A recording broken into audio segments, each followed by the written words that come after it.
नमस्कार दोस्तों, मानसरोवर विद्या विहार सूरत से मैं चौहान कौशिक।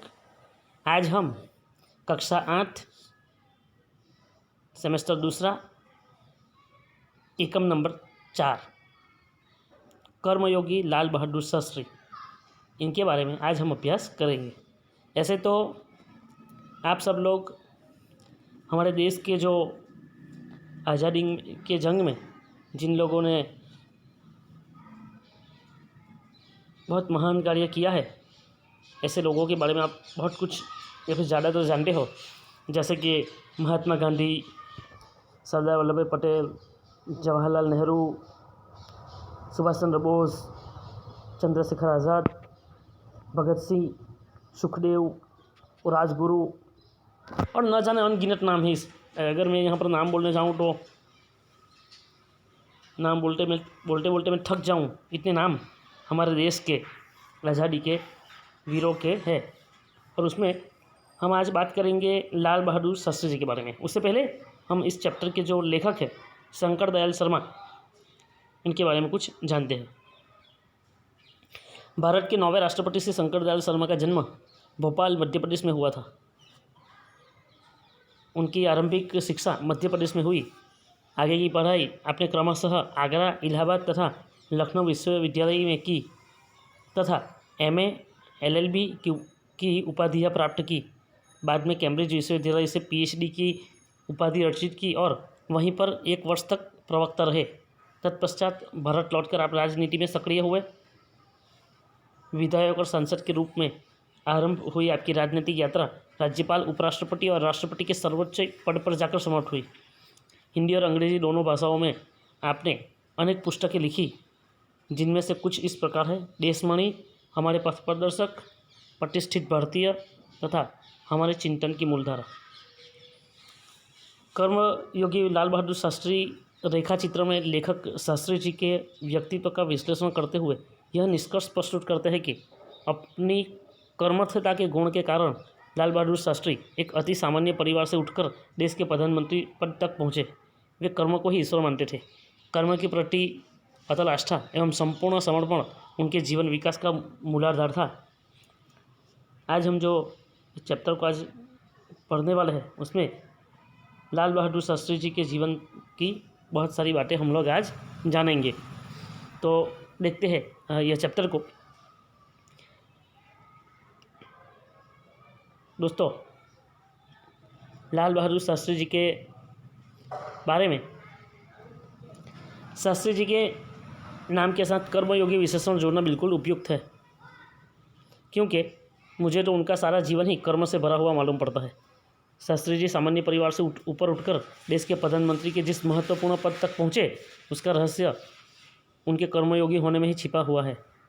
वे उन लोगों में भी नहीं थे जो भाग्य पर भरोसा करके बैठे रहते हैं और अचानक कभी सफलता मिल जाती है, बल्कि वे उन लोगों में से थे जिनको अपनी हथेली की लकीरों के बजाय अपने चिंतन और कर्म की शक्ति पर अधिक भरोसा होता है और वे क्रमशः अपने जीवन का रास्ता बनाते हुए आगे बढ़ते हैं।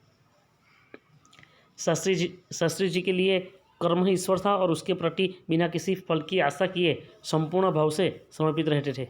यहाँ तक कि जब भी उन्हें फल की प्राप्ति के अवसर मिले, तब भी उन्होंने उस और हमेशा उपेक्षित दृष्टि ही रखी। उनका जीवन दर्शन गीता के निष्काम कर्मयोग का प्रतिरूप था। इसलिए मैं समझता हूँ कि उन्हें केवल कर्मयोगी के बजाय निष्काम कर्मयोगी कहना कहीं अधिक उपयुक्त होगा। लेखक शंकर दयाल शर्मा जी लाल बहादुर शास्त्री जी के बारे में कहते हैं कि उनके नाम के आगे जो कर्मयोगी विशेषण लगा हुआ है, वो कर्मयोगी नहीं बल्कि निष्काम कर्मयोगी भी अगर रखे तो उसमें कुछ बुरा नहीं है, क्योंकि उनका जीवन कर्म से भरा हुआ है। आजकल के ज़माने में ज़्यादातर लोग अपने भाग्य के भरोसे, अपने नसीब के सहारे बैठे रहते हैं, लेकिन शास्त्री जी ऐसा मानते थे कि नहीं, भाग्य के भरोसे लंबे समय तक नहीं बैठा जा सकता। हमें खड़े होना है, उठना है और अपना जो कार्य है उसकी ओर हमें ध्यान केंद्रित करना है। अगर हमें एक बार हमारा जो लक्ष्य है उसकी ओर हम एक बार चल पड़े, तो फिर भाग्य तो अपने आप हमारा रास्ता खोल देगी, क्योंकि जो व्यक्ति कर्म करना जानता है उसको फल तो मिलेगा ही। आज नहीं तो कल, वक्त लगेगा लेकिन फल तो ज़रूर मिलेगा। यहाँ पर लेखक ऐसा कहते हैं कि शास्त्री जी श्रीमद् भगवद गीता के वो निष्काम कर्मयोगी की तरह है। गीता में कृष्ण भगवान ने कहा ना कि तू सिर्फ अपना कर्म करता रहे, फल की चिंता मत कर, क्योंकि फल देने का कार्य मेरा है और मैं तुझे वो उचित समय पर दे ही दूंगा। ऐसा ही लाल बहादुर शास्त्री जी के जीवन का भी है। वो हमेशा से कार्य करने में मानते थे, फल की तो ऐसे भी उनको बहुत फिक्र या चिंता नहीं थी, वो तो फल के बारे में सोचते ही नहीं थे। उनका तो ऐसा मानना था कि हमारा कार्य है, हमारा जो कार्य है वही लगातार चालू रहना चाहिए, क्योंकि अगर एक बार हम कर्म करते रहे तो फल तो अपने आप कभी ना कभी मिल ही जाएगा। आगे देखते हैं। अपने उद्देश्य के प्रति दृढ़ आस्था, उस उद्देश्य को प्राप्त करने के लिए कर्म का भाव तथा उस कर्म के प्रति संपूर्ण समर्पण, ये 3 बातें मुझे उनके संपूर्ण चरित्र तथा जीवन दर्शन में दिखाई पड़ती है। वो हमेशा से लेखक लिखते हैं कि उनके जीवन से एक ही बात, ये 3 बातों हमेशा से दिखाई देती है कि उद्देश्य को प्राप्त करने के लिए कर्म का भाव और उस कर्म के प्रति समर्पण और किसी भी कार्य के प्रति आस्था, मतलब श्रद्धा, विश्वास होना चाहिए कि मैं ये कार्य कर सकता हूँ बस, और उसके पीछे अच्छा भाव रखकर अच्छे मन से कार्य की शुरुआत कर देनी चाहिए। अपने एक भाषण में उन्होंने इसी तरह के विचार व्यक्त करते हुए कहा था, यहाँ तक कि भले ही आप राजनीतिक क्षेत्र या सामाजिक क्षेत्र या किसी अन्य क्षेत्र में कार्य करते हैं, यदि आप उसमें सफल होना चाहते हैं, अपने दायित्व का पूरी तरह से निर्वाह करना चाहते हैं, तो आपके कार्य और समर्पण तथा भक्ति और कर्म में समन्वय होना चाहिए। शास्त्री जी कहते हैं कि आप किसी भी फील्ड में हो, किसी भी क्षेत्र में हो, अगर आप ऐसा चाहते हो कि उस कार्य में मैं सफल हूँ, तो और आपको जो जिम्मेदारी दी गई उसे आपको पूरी तरह उसका निर्वाह करना है। आपका कार्य और आपका कार्य के प्रति समर्पण, वो भक्ति और कर्म में समन्वय होना चाहिए, वो दोनों एक समान होना चाहिए। मैं शास्त्री जी की सफलता का रहस्य उनके इसी महत्वपूर्ण चिंतन में मानता हूँ। साथ ही यह भी मानता हूँ कि किसी भी व्यक्ति, समाज और देश के विकास का रहस्य इसी भक्ति और कर्म के सिद्धांत में निहित है। शास्त्री जी कहते हैं कि कोई भी राष्ट्र हो, समाज हो या व्यक्ति हो, वो इसी सिद्धांत पर आगे चलकर सफल हो सकता है। शास्त्री जी का संपूर्ण जीवन, उनका जो पूरा जीवन था, वो श्रम, सेवा, सादगी और समर्पण का अनुपम उदाहरण है। वो कर्मशील तो है ही, सेवा करना जानते थे। वो हमेशा से सादगीपूर्ण जीवन जीना पसंद करते थे। उनको किसी भी बात का दिखावा करना उचित नहीं लगता था और वो हमेशा से समर्पण भाव रखते थे, और यही उनके जीवन के उदाहरण है। उनके ये गुण केवल उनके कार्य और विचारों में ही अभिव्यक्ति नहीं पाते, बल्कि उनको देखने से ही इन सभी भावों का एहसास हो जाता था। उनके अपने व्यक्तित्व में विचारों का अनोखा समन्वय था। वे जो कुछ कहते थे वही करते थे, जो कुछ भी करते थे वह एकमात्र राष्ट्र लाभ की भावना से प्रेरित होकर करते थे। शास्त्री जी हमेशा जो कुछ भी कहते थे उसे वही कार्य करते थे जो वो बोलते थे, और वो कार्य भी ऐसे करते थे जिससे देश को, राष्ट्र को लाभ हो। मुझे लगता है कि यह उनके चरित्र की एक बहुत बड़ी विशेषता थी। सब लोगों का अपना अपना नियम होता है कि सब लोग अपने अपने उसूल पर, अपने सिद्धांतों पर चलते हैं। शास्त्री जी का भी सिद्धांत था कि जो बोलना है वो करना है, और कार्य भी ऐसा ही करना है जिससे देश को लाभ हो, जिसके कारण देशवासी उन पर इतना अधिक विश्वास करते थे और उन्हें चाहते भी थे। पंडित नेहरू की समृद्ध राजनीतिक विरासत को संभालना और उसे आगे ले जाने का काम कम कठिन नहीं था। जवाहरलाल नेहरू के निधन के बाद जब प्रधानमंत्री पद की बात आई तो लाल बहादुर शास्त्री जी उनके लिए एकदम उचित थे, उस जगह के लिए, उस पद के लिए, क्योंकि उन्होंने अभी तक जो कार्य किया था उससे सब लोग बहुत परिचित थे।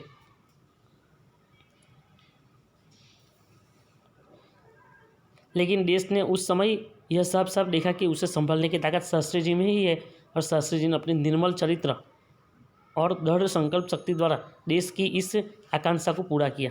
निर्मल मतलब शुद्ध या स्वच्छ।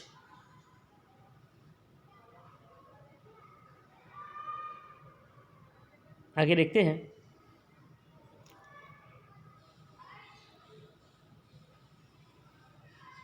शास्त्री जी ने यह प्रधानमंत्री की जिम्मेदारी बखूबी बहुत अच्छे से निभाई। शास्त्री जी की एक सबसे बड़ी विशेषता यह थी कि वे एक सामान्य परिवार में पैदा हुए थे। सामान्य परिवार में ही उनकी परवरिश हुई और जब वे देश के प्रधानमंत्री जैसे महत्वपूर्ण पद पर पहुँचे तब भी वह सामान्य ही बनी रहे। ऐसा माना जाता है कि व्यक्ति जैसे जैसे समय बदलता है या फिर जैसे जैसे उसके पास पैसे आते हैं या फिर जैसे ही वो किसी बड़े पोस्ट पर या पोजीशन पर पहुंच जाता है, बड़े पद पर पहुंच जाता है, तो वो अपने आप में खुद ब खुद बदल जाता है। लेकिन यहाँ पर शास्त्री जी के जीवन में ऐसा कुछ नहीं हुआ। उनका जन्म भी एक साधारण से सामान्य परिवार में हुआ, उनके बाद उनकी परवरिश भी सामान्य परिवार में हुई और जब वो प्रधानमंत्री जैसे भारत देश के दुनिया के इतने विशाल देशों में से एक देश के सबसे सर्वोच्च पद पर पहुँचकर भी वो हमेशा से विनम्र ही रहे। विनम्रता, सादगी और सरलता उनके व्यक्तित्व में एक विशिष्ट प्रकार का आकर्षण पैदा करते थे। इस दृष्टि में शास्त्री जी का व्यक्तित्व बापू के अधिक करीब था और कहना ना होगा कि बापू से प्रभावित होकर ही सन 1921 में उन्होंने अपनी पढ़ाई छोड़ी थी। शास्त्री जी पर भारतीय चिंतकों डॉक्टर भगवान दास तथा बापू का कुछ ऐसा प्रभाव रहा कि वह जीवन भर उन्हीं आदर्शों पर चलते रहे तथा औरों को इसके लिए प्रेरित करते रहे। लाल बहादुर शास्त्री जी हमेशा से सरलता, विनम्रता जैसे गुण उनके अंदर थे ही, लेकिन और गांधी जी का भी उनके ऊपर बहुत भारी प्रभाव था। उन्हीं की जब गांधी जी के प्रभाव के कारण ही उन्होंने 1921 में अपनी पढ़ाई छोड़ दी और देश के स्वतंत्रता संग्राम में वो जुड़ गए। देश के आंदोलनों में वो सक्रिय रूप से जुड़ने लगे और ऐसा कहा जाता है कि उनके ऊपर भारतीय चिंतकों और डॉक्टर भगवान दास तथा गांधी बापू का बहुत गहरा प्रभाव पड़ा है और उनके जीवन के सिद्धांत पर ही चलने लगे। आज के ज़माने में भी जो लोग आज बुज़ुर्ग हैं, जो लोग बहुत बुज़ुर्ग हो चुके हैं, ऐसे लोग जो गांधी जी के साथ जिन्होंने कार्य किया था, ऐसे लोग आज भी आज़ादी के इतने समय के बाद और गांधी जी के देहांत होने के इतने साल बाद भी लोग गांधी जी के सिद्धांतों को आज भी फॉलो करते हैं, उनके सिद्धांतों पर चलते हैं। बहुत सारे ऐसे लोग हैं, अगर हम ढूंढने जाए तो हमें बहुत सारे ऐसे लोग मिलेंगे और आए दिन अखबार में ऐसे लोगों के बारे में छपता रहता है कि इतनी बड़ी उम्र में होने के बावजूद भी लोग गांधी जी के सिद्धांतों को नहीं छोड़ते या फिर नहीं भूले हैं। शास्त्री जी के संबंध में मुझे बाइबल की वह उक्ति बिल्कुल सही जान पड़ती है कि विनम्रता ही पृथ्वी के वारिस होंगे। जो व्यक्ति विनम्र होंगे आगे चलकर वही यह पूरी संसार के मतलब पूरी पृथ्वी के वारिस बनने वाले हैं। शास्त्री जी ने हमारे देश के स्वतंत्रता संग्राम में तब प्रवेश किया था जब वे एक स्कूल में विद्यार्थी थे और उस समय उनकी उम्र 17 वर्ष की थी। देखो 17 वर्ष की उम्र में ही शास्त्री जी ने देश के आंदोलन में वो जुड़ गए थे। गांधी जी के आह्वान पर वे स्कूल छोड़कर बाहर आ गए थे। इसके बाद काशी विद्यापीठ में उन्होंने अपनी शिक्षा पूरी की। उनका मन हमेशा देश की आज़ादी और सामाजिक कार्यों की ओर लगा रहा। परिणाम यह हुआ कि 1926 में वे लोक सेवा मंडल में शामिल हो गए, जिसके वे जीवन भर सदस्य रहे। गांधी जी के साथ जुड़ जाने के बाद वो काशी विद्यापीठ से उन्होंने अपनी जो बाकी शिक्षा थी वो भी पूर्ण की और वो लोगों के कार्य करते आज़ादी और सामाजिक कार्य में लगे रहे। और 1926 में उनको लोक सेवा मंडल में शामिल हुए और वहाँ पर उस पद पर वो जीवन भर रहे। इसमें शामिल होने के बाद से शास्त्री जी ने गांधी जी के विचारों के अनुरूप अछूतोद्धार के काम में अपने आप को लगाया। उस समय आज़ादी से पहले देश में छुआछूत, समाज के निम्न स्तर के लोगों के समाज में जो 4 प्रकार की वर्ण व्यवस्था की गई, उसमें से जो चौथे प्रकार की वर्ण व्यवस्था है, ऐसे लोगों के साथ समाज में पहले बहुत भेदभाव रखा जाता था और ये भेदभाव निकल जाए ऐसे कार्य में गांधी जी के सूचना से शास्त्री जी भी जुड़ गए थे। यहाँ से शास्त्री जी के जीवन का एक नया अध्याय प्रारंभ हो गया। सन 1930 में जब नमक कानून तोड़ो आंदोलन शुरू हुआ तो शास्त्री जी ने उसमें भाग लिया, जिसके परिणाम स्वरूप उन्हें जेल जाना पड़ा। पहले के आज़ादी से पहले जब भी कोई व्यक्ति सत्याग्रह करता था तो अंग्रेज अधिकारी या अंग्रेज पुलिस की तरफ से उनको पकड़कर जेल में डाल दिया जाता था। यहाँ से शास्त्री जी की जेल यात्रा की जो शुरुआत हुई वह सन 1942 में भारत छोड़ो आंदोलन तक निरंतर चलती रही। इन 12 वर्षों के दौरान वे 7 बार जेल गए। इसी से यह अंदाज़ा लगाया जा सकता है कि उनके अंदर देश की आज़ादी के लिए कितनी बड़ी ललक थी। दूसरी जल यात्रा उन्हें सन 1932 में किसान आंदोलन में भाग लेने के लिए करनी पड़ी। सन 1942 की उनकी जेल यात्रा 3 वर्ष की थी, जो सबसे लंबी जेल यात्रा थी। ऐसे तो 1942 के आंदोलन में गांधी जी, जवाहरलाल नेहरू, सरदार पटेल और गोविंद वल्लभ पंत, महादेव भाई देसाई और बहुत सारे ऐसे देश के नेता थे उस समय कि जिन लोगों को अंग्रेज़ों ने पकड़कर जेल में दाखिल कर दिया था। इस दौरान शास्त्री जी जहां एक और गांधी जी द्वारा बताए गए रचनात्मक कार्यों में लगे हुए थे, वहीं दूसरी ओर पदाधिकारी के रूप में जन सेवा के कार्य में भी लगे रहे। सन 1935 में वे संयुक्त प्रांतीय कांग्रेस कमेटी के सचिव बनाए गए। इस पद पर वे 1938 तक रहे। किसानों के प्रति उनके मन में विशेष लगाव था, इसलिए उनको सन 1936 में किसानों की दशा का अध्ययन करने वाली कमेटी का अध्यक्ष बनाया गया। गांधी जी के साथ जुड़े रहने के कारण वो 7 बार जेल भी जा चुके हैं और साथ साथ वो कांग्रेस के प्रांतीय कांग्रेस कमेटी के सचिव भी बने गए। उनके साथ वो हमेशा किसानों के साथ जुड़े रहे थे, इसलिए उनको किसानों की समस्या का दशा का अध्ययन करने वाली कमेटी का अध्यक्ष भी बनाया गया था। पूरी लगन के साथ काम करके उन्होंने अपनी रिपोर्ट प्रस्तुत की, जिसमें जमींदारी उन्मूलन के पर विशेष जोर दिया गया था।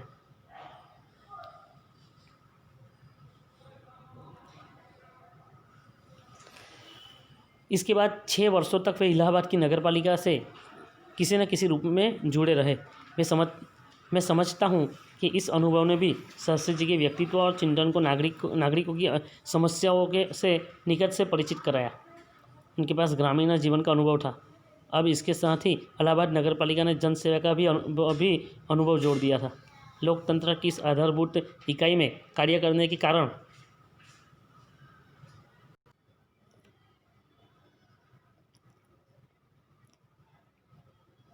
तो हम देख रहे थे कि जन सेवा का अनुभव भी जोड़ दिया और लोकतंत्र की इस आधारभूत इकाई में कार्य करने के कारण वे देश की छोटी छोटी समस्या और उनके निराकरण की व्यवहारिक प्रक्रियाओं से अच्छी तरह परिचित हो गए। आगे देखते हैं कि कार्य के प्रति निष्ठा और मेहनत करने की अदम्य क्षमता के कारण सन 1937 में वे संयुक्त प्रांतीय व्यवस्थापिका सभा के लिए निर्वाचित हुए। सही मायने में यहीं से शास्त्री जी के संसदीय जीवन की शुरुआत हुई, जिसका समापन देश के प्रधानमंत्री पद तक पहुंचने में हुआ।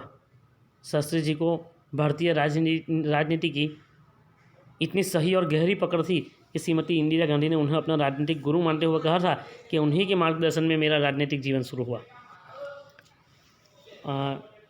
लाल बहादुर शास्त्री जी जब इलाहाबाद नगर पालिका के सदस्य थे, इलाहाबाद नगर पालिका से जुड़े हुए थे, तब से वो जन समुदाय के एक एक व्यक्ति से परिचित थे। सब लोगों की समस्याओं को निकट से देखते थे और उस समस्या का समाधान ढूंढने का प्रयत्न करते थे। तब से वो हर एक व्यक्ति के साथ परिचित थे, हर एक व्यक्ति से परिचित थे। इसलिए आगे चलकर 1937 में उन्हें संयुक्त प्रांतीय व्यवस्थापिका सभा के निर्वाचित हुए और वहाँ से उनके संसदीय जीवन की शुरुआत हुई। उनके कार्य से भारत के भूतपूर्व प्रधानमंत्री इंदिरा गांधी भी इतनी प्रभावित हुई कि उन्होंने शास्त्री जी को अपना राजनीतिक गुरु बना दिया। देश को आज़ादी के बाद उत्तर प्रदेश तथा केंद्र सरकार में शास्त्री जी भिन्न भिन्न पदों पर रहे। उत्तर प्रदेश से उन्हें गृह मंत्री बनाया गया। बाद में पंडित नेहरू के अनुरोध पर वे केंद्र में आ गए। केंद्र में उन्होंने रेल और परिवहन, संचार, वाणिज्य, उद्योग और गृह जैसे महत्वपूर्ण मंत्रालयों में भी पद संभाला। इन पदों पर रहते हुए शास्त्री जी ने अपनी जिस प्रशासकीय दक्षता का प्रमाण दिया, हमारे देश के लिए एक उदाहरण है। अपने मंत्रालयों के कार्यों में उनका दृष्टिकोण अत्यंत व्यवहारिक तथा सभी प्रकार की औपचारिकताओं से परे होता था। वे अपने को कभी भी अपने पद के कारण ऊंचा नहीं मानते थे। उनकी बड़ी सीधी सी धारणा थी कि वे जनता के शासक नहीं बल्कि जनता के सेवक हैं। और यह बात आज के ज़माने के लोगों को भी लागू पड़ती है क्योंकि अगर लाल बहादुर शास्त्री जैसा बड़ा नेता अपने खुद प्रधानमंत्री होने के बाद अगर ऐसा सोचता है कि ना, मैं तो जनता का शासक नहीं हूँ, मैं तो जनता का सेवक हूँ, ये बात आज के ज़माने से बहुत भी भिन्न पड़ती है। ऐसी भावना से कार्य करने के कारण उन्हें अपने मंत्रालय में तो लोकप्रियता मिली ही, साथ ही साथ सारे देश में भी लोकप्रियता मिली। इसी लोकप्रियता का परिणाम था कि पंडित नेहरू के निधन के बाद देश ने उन्हें प्रधानमंत्री के रूप में स्वीकार किया। देश के इस महत्वपूर्ण पद पर रहते हुए उन्हें केवल 19 महीने के छोटे से समय में उन्होंने जितनी सफलता और लोकप्रियता प्राप्त की वह एक उदाहरण है। किसी भी प्रधानमंत्री के लिए 19 महीने के कार्यकाल में अच्छे कार्य करना और सफल होना वो बहुत कठिन बात होती है, लेकिन फिर भी उन्होंने 19 महीने के कार्यकाल में ही बहुत सफलताएं प्राप्त की और लोगों के मन भी जीते। शास्त्री जी के सामने अपना उद्देश्य बिल्कुल स्पष्ट था, उसमें किसी भी प्रकार का धुंधलापन या भटकाव नहीं था। वे हमारे देश के अत्यंत महत्वपूर्ण पदों पर रहे और इन पदों पर रहते हुए स्वाभाविक रूप से वे अधिकार संपन्न भी थे, लेकिन उन्होंने हमेशा आत्मसंयम से काम लिया और तथा अधिकारों से अधिक कर्तव्यों को तरजीह दी। शायद इसलिए शास्त्री जी इतने अधिक लोकप्रिय भी हो सके। उन्होंने अलीगढ़ मुस्लिम विश्वविद्यालय के दीक्षांत समारोह में 19 दिसंबर 1964 को छात्रों को संबोधित करते हुए कुछ इसी तरह से विचार व्यक्त किए थे कि आपके भविष्य की मंजिल चाहे जो कुछ भी हो, आपके भविष्य की मंजिल चाहे जो कुछ भी हो, आप में से प्रत्येक को यह सोचना चाहिए कि आप सबसे पहले देश के नागरिक हैं।